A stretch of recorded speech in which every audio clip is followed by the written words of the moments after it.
Olá, pessoal, tudo bem? Me chamo Ivete Luna e sou professora do Instituto de Economia na Unicamp. Hoje nós veremos os principais tipos de dados que a gente pode encontrar quando a gente manipula dados nas nossas pesquisas empíricas. E para começar, a gente precisa destacar que esse tipo de análise se enquadra dentro do ramo da estatística descritiva.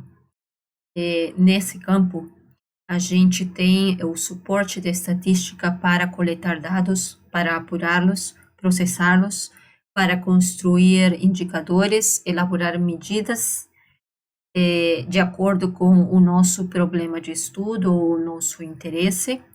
E parte do objetivo da estatística descritiva também é extrair informação relevante a partir dos dados e apresentá-los de uma maneira eficiente e útil. Portanto, toda a parte da elaboração de indicadores, assim como a visualização de dados, são aspectos importantes da análise descritiva ou exploratória que antecede todo o processo de validação de hipóteses e de ajuste de modelos. Por isso que essa parte, embora pareça simples, é todo um desafio, e inclusive há linhas de pesquisa referentes a processamento e visualização de dados. Claro que aqui não vamos sair feitos cientistas de dados, mas pelo menos teremos um ponto de partida caso alguém queira aprofundar e se especializar nestas linhas, tá bom? Tudo isso, então, engloba o que é uma análise exploratória, e ela não pode ser feita de qualquer maneira. Então, para começar, eu mostro aqui na tela um pedacinho de uma base bastante útil,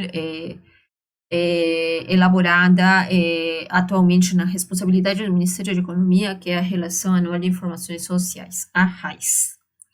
É uma base de dados estruturada, significa que ela tem já uma estrutura certinha, composta por um conjunto absurdo de linhas. Aqui eu só estou mostrando algumas, é um subconjunto, né? Em que cada linha, por exemplo, representa um trabalhador formal da estrutura produtiva brasileira para um determinado ano. Já nas colunas, a gente tem um conjunto de variáveis que são coletadas anualmente e armazenadas nessa estrutura. A estrutura pode mudar de um ano para o outro? Claro, sempre há aprimoramentos. A Pintec, que é a pesquisa de inovação tecnológica, por exemplo, tem ajustes recorrentes, até porque ela é coletada a cada 4 anos, então é um trabalho hercúleo do IBGE, em parceria, certamente, com o MCTIC, né, para a coleta dessas amostras, tá? No caso da RAIS, a RAIS tem informações de natureza censitária, porque você terá nela todas as informações sociodemográficas de todos os trabalhadores formais do país, tá bom? Então, a não ser que você trabalhe com uma amostra, todo o cálculo de medidas de posição, de dispersão serão do tipo parâmetro, né? São medidas populacionais, tá? Lembra que tudo isso depende, né, também do alvo, né, de estudo. Se você está querendo olhar emprego formal, justamente essas informações terão uma natureza censitária do ponto de vista do emprego formal. Agora, se você me fala apenas emprego, a gente está deixando uma bela parcela dos empregos, tendo em vista que o emprego informal é alto no país, né? E esse emprego informal não está contemplado nesta base. Então, tudo numa pesquisa empírica, principalmente, deve ter um contexto e deve estar bem situada para não interpretar erroneamente as estatísticas utilizadas, as medidas e os indicadores construídos, tá bom? Muito bem, aqui nós temos um conjunto de variáveis. Se você vê na primeira coluna, temos a coluna chamada CBO ocupação, por exemplo, né? O que significa? Significa que esses números ali são códigos Códigos para ocupações. Enfermeiro vai ter um código, vai estar ali. Soldador vai ter um código com essa quantidade de dígitos e vai estar ali. A questão é que os softwares em geral, né, preferem essas variáveis codificadas até para evitar problemas, por exemplo, de alguém pôr um acento, o outro colocar um tracinho, o outro colocar ou ter um erro de digitação. Então, quando a gente tem códigos numéricos para essas variáveis não numéricas, se entende que há uma padronização na codificação, né? Por isso que existe código que implica um padrão, né? Para nomear a essas ocupações, por exemplo. Temos também na segunda coluna a classificação KENAI 2.0 da classe, ou seja, é um setor de atividade econômica, o setor de alimentos, vai ter o seu código com tantos dígitos, dependendo do nível de desagregação. Temos o setor de automotivo, vai ter o seu código, o setor de alimentos vai ter o seu código, e quem que dá esses códigos no país? A CONCLA. Você pode pesquisar no Google por CONCLA, e você vai ter lá uma lista de todas as classificações oficiais para o Brasil, tá?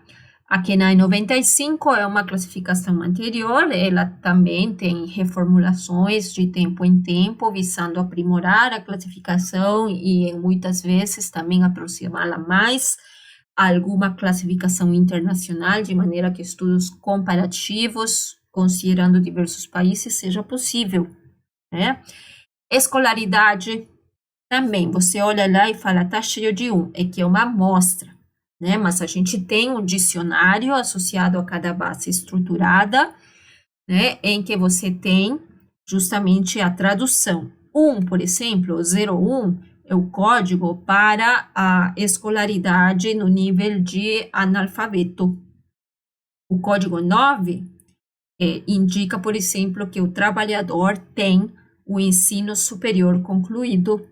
O código 11 é para aquele trabalhador que tem doutorado ou um nível superior de escolaridade ou de qualificação formal.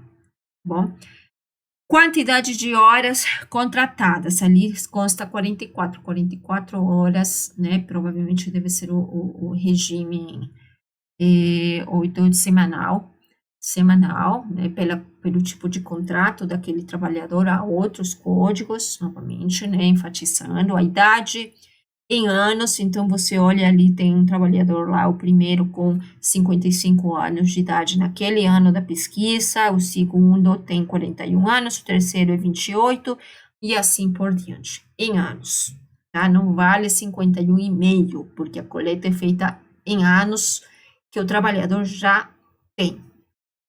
Raça e cor, né? Você também tem uma classificação ali, não vou lembrar de cor no momento, mas você tem, né, para branco, pardo, índio, enfim. Valor da remuneração nominal em dezembro, então isso está em reais, né, de dezembro daquele ano da pesquisa, por isso que é nominal. A subclasse, que é uma outra variável que não vai nos interessar no momento. Sexo do trabalhador, 1 é para homem, 2 é para mulher. Tamanho do estabelecimento com relação ao número de trabalhadores que ele detém, trabalhadores formais, né? Então, você saiba que há uma classificação também para as empresas de acordo com o seu tamanho, dado pelo número de pessoas ocupadas.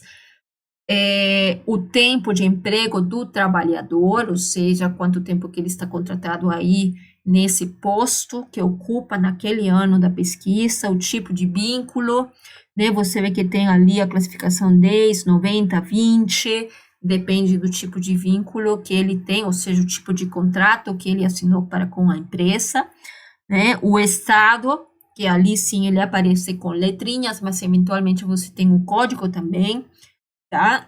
Da UF, e o ano, né? Que também uma variável que não pode ser quebradinha, né? Então, como você vê, né, numa base de dados estruturada, você não tem, né, meio termo, né? Você tem uma definição clara do que cada coluna representa, do que cada linha representa. Não são simplesmente números, né? Esses valores, no fundo, representam diversos aspectos, no caso sociodemográficos do trabalhador e da empresa. Então, há toda uma responsabilidade na sua manipulação e no seu processamento, né? Não são meros valores, tá bom? Então, por mais que aqui você veja apenas números, você tem o perfil de diversos trabalhadores atuando em diversas ocupações e em diversos setores de atividade econômica, né? Usufruindo o seu salário com determinado nível de escolaridade, com uma determinada experiência que é aproximada pelo tempo de emprego naquele posto, né? E você tem também uma dimensão regional, né? A partir do estado, né? Provavelmente deve ser o estado de atuação do trabalhador, né? Onde ele trabalha, tá? Não onde ele mora, tá? Provavelmente vinculado também à firma, claro, né? A localização da firma, tá? Da empresa onde ele trabalha. Bom, por que estou te mostrando isso? Porque, como você pode ver, já que cada variável representa alguma coisa diferente, seja com relação à empresa ou com relação ao próprio trabalhador, né? Cada variável tem que ser cuidadosamente tratada ou utilizada. Por exemplo, na coluna CBO ocupação, não faz sentido você tirar o logaritmo. Ou não faz sentido dividir por 1000. Né? Por quê? Porque por mais que apareça ali como um número, ele de fato não é um número. É uma ocupação. Né? Ou no mesmo caso, por exemplo, estado, né? Não adianta fazer uma operação numérica sobre a variável estado, né? Ou sobre a variável sexo, mesmo aparecendo ali um 01, um 02. Então, dependendo do tipo de variável, você pode ou não realizar determinadas ações. E dependendo também desse tipo de variável, se a gente fala em exploração ou em visualização, caberá uma visualização mais ou menos eficiente. Caberá uma determinada medida que se tornará mais própria para explorar aquela variável e como que ela muda, qual é a frequência e assim por diante, tá bom? Por isso que é importante a gente conhecer os diversos tipos de variáveis que podemos encontrar nessas bases de dados, né? Começando pelas variáveis qualitativas. Temos as variáveis ditas nominais e as variáveis ordinais. Lembra que nominais vem de nome, ou seja, são variáveis que me representam alguma qualidade sem ordenação possível das realizações. Já a variável ordinal também me representa alguma característica, alguma qualidade ou alguma qualificação, né? Porém, a ordem importa. Ou seja, por exemplo, se eu tenho um setor 10 e um setor 15, eu não posso dizer que o setor 15 é mais que o setor 10. São simplesmente setores de atuação, setores de atividade econômica. Já, por exemplo, escolaridade. A classe 9 certamente é mais do que a classe 1, porque em termos de escolaridade de qualificação formal, a classe ou a categoria 9 implica que você teve mais de uma década de estudos formais, né? Então, se você está querendo olhar qualificação, certamente esses anos a mais de estudo, né, de alguma maneira, por exemplo, implicarão uma renda melhor, implicarão maiores chances de um posto de trabalho melhor, e assim por diante. Então, há sim uma hierarquia, significa que você tem mais anos de estudo, né? Então, ali faz sentido, tá bom? Temos também as variáveis quantitativas, né? Em que, de fato, os números implicam quantidades, né? Quantidades. Então, temos as variáveis discretas, que é o resultado de uma contagem. Por exemplo, anos de estudo, 5 anos de estudo, 10 anos de estudo. Percebe que são valores inteiros, né? Porque é resultado de uma contagem. Número de filhos, você tem 0, 1, 2, 3.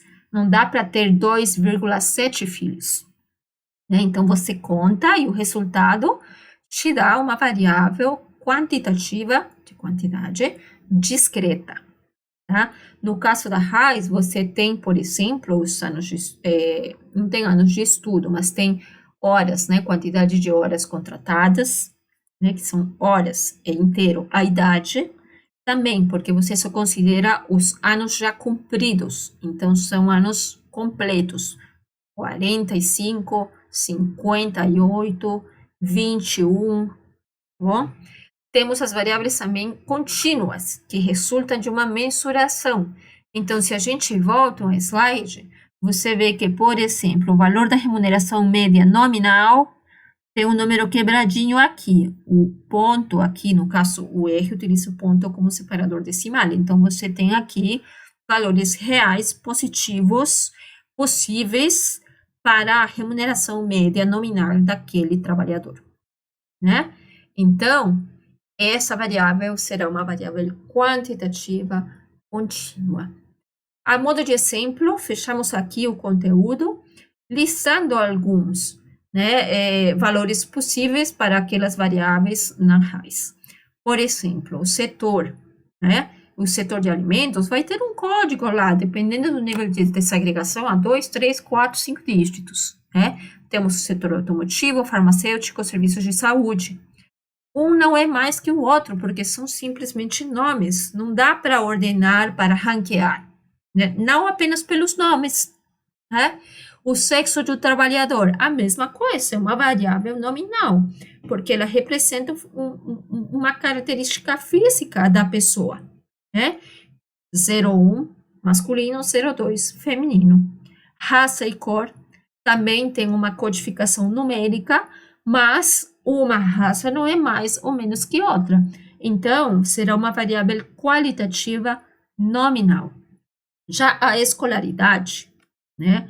Ela é uma variável qualitativa ordinal, porque há um ranqueamento com relação aos anos de estudo ou ao nível, né? Maior ou menor que uma categoria ou outra representam.